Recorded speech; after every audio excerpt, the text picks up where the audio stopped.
Welcome back to my channel টক ঝাল মিষ্টি। আমি পম্পা। আজকে তোমাদেরকে বোঁদে করে দেখাবো। প্রথমবারই যেন একদম পারফেক্ট বোঁদে করা যায় সেটাই তোমাদেরকে দেখাবো। চলো দেখে নিই বোঁদে করার জন্য কি কি লাগবে। এখানে আমি 1 কাপ বেসন ভালো করে চেলে নেব এই কারণেই যাতে কোনো দানা দানা না থাকে, তাহলে গুলতে সুবিধা হবে।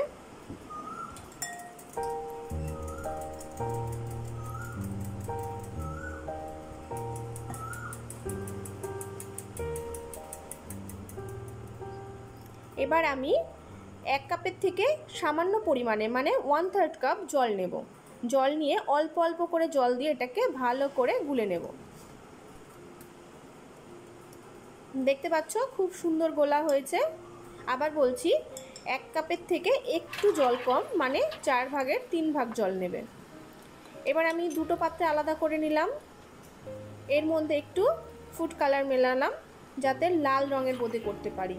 তোমরা দেখেছো বোঁদের মধ্যে নানান রঙের হয়, সবুজ হয়, লাল হয়। এবার একটা কড়াইতে সাদা তেল নিয়ে নিয়েছি। এরকম একটা ঝাঁঝরি হাতার মধ্যে ব্যাটারটা দিয়ে ভালো করে এটাকে টপ টপ করে পড়বে তেলের মধ্যে, তাহলে ভাজা হয়ে যাবে। তেলটা গরম না হলে কিন্তু দেবে না, তাহলে বোঁদেটা নষ্ট হয়ে যেতে পারে, তার মানে চুপসে যাবে, ওটা ফুলবে না, চুপসে যাবে, তাহলে বোঁদে আর সেরকমভাবে হবে না। একটু ক্রিস্পি টাইপের হবে, আবার খুব বেশি ভাজা হবে না, তাহলে রস ঢুকবে না। তো আমি যেভাবে করছি তোমরা সেভাবেই করো, তাহলে প্রথমবারই বোঁদে একদম পারফেক্ট হবে। দেখতে পাচ্ছ খুব সুন্দরভাবে ফুলে গেছে আর বোঁদেটা ভাজাও হয়ে গেছে। এবার আমি এটা তুলে নেব। বেশি লাল করে ভাজবো না, তাহলে বোঁদের 12টা বেজে যাবে, তাহলে শক্ত হয়ে যাবে, এর মধ্যে রসটা ঢুকবে না। আমি তুলে নিচ্ছি।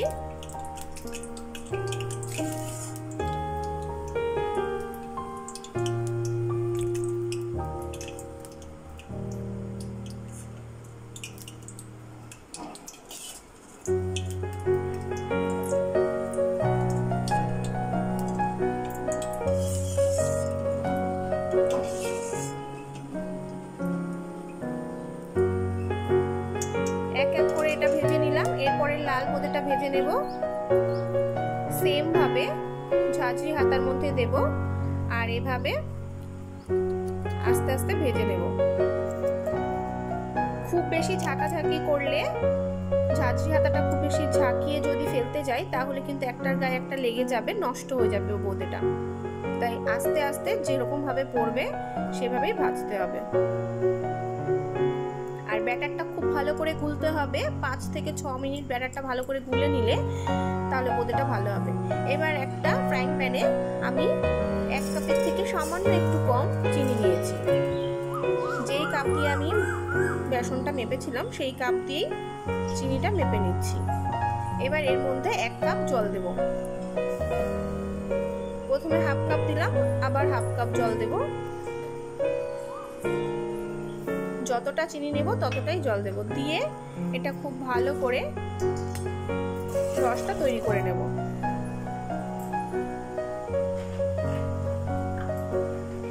দেখতে পাচ্ছ রসটা ফুটে উঠেছে, মানে চিনিটা গুলে গেছে।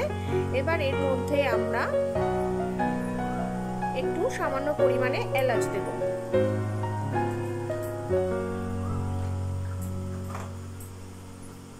আমি এখানে 2টো এলাচ দিয়ে দিলাম, এলাচটা ফাটিয়ে দিয়েছি। তারপরে দিয়ে দেব এর মধ্যে একটু লেবুর রস। লেবুর রসটা দিলে চিনিটা জমাট বাঁধে না, মানে নরম থাকে আর রসটা এর মধ্যে খুব ভালোভাবে ঢুকে যাবে।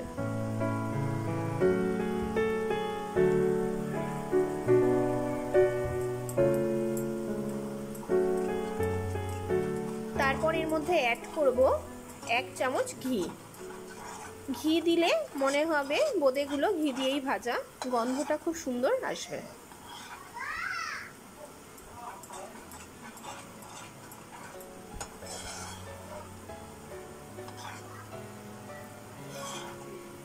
চিনিটার রসটা খুব বেশি গাঢ় হবে না, তাহলে কিন্তু বোঁদের মধ্যে রসটা ঢুকবে না।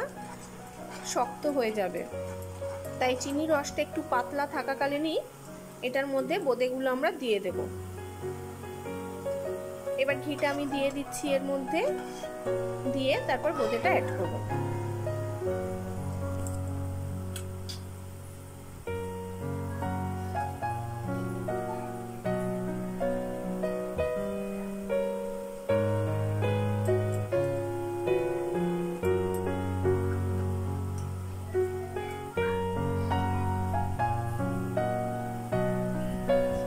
এইভাবে যদি তোমরা বোঁদে করো তাহলে প্রথমবারই খুব সুন্দরভাবে বোঁদেটা করতে পারবে।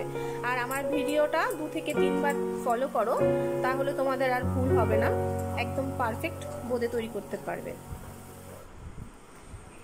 দেখতে পাচ্ছ আমার ভেজে রাখা বোঁদেটা রসের মধ্যে দিয়ে দেব।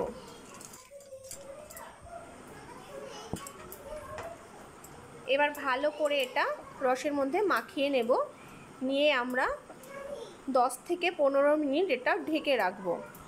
এবার যখন ঢেকে রাখবো, যদি রসটা একটু বেশি থাকে তাহলে গ্যাসটাকে একদম লো ফ্লেমে করে আমরা 10 মিনিট বসিয়ে রাখবো। আর একটা কাজ করতে পারি, যদি আমরা গ্যাসে না বসাই, যদি সময় থাকে তাহলে 1 ঘন্টা একটা এমনি ঢেকে রেখে দেব। তাহলে বোঁদের মধ্যে একদম রসটা ঢুকে যাবে আর একদম পারফেক্ট বোঁদে তৈরি হবে।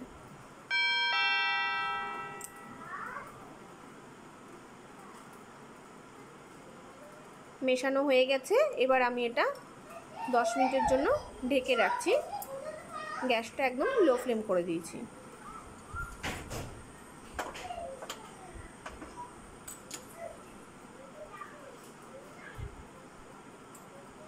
দশ মিনিট আমার হয়ে গেছে, দেখো রস একদম এর মধ্যে ঢুকে গেছে আর কত সুন্দর বোঁদে হয়েছে। এটা ঠান্ডা হলে আরও সুন্দর হয়ে যাবে। একটু ঠান্ডা করার পরে তোমরা দেখতে পাচ্ছ বোঁদে আমার একদম রেডি আর একদম পারফেক্ট বোঁদে হয়েছে, তোমরা দেখেই বুঝতে পারছো। তো তোমাদের যদি ভিডিওটা ভালো লেগে থাকে অবশ্যই লাইক কমেন্ট শেয়ার করো, অবশ্যই আমার চ্যানেলটা সাবস্ক্রাইব করো। টাটা।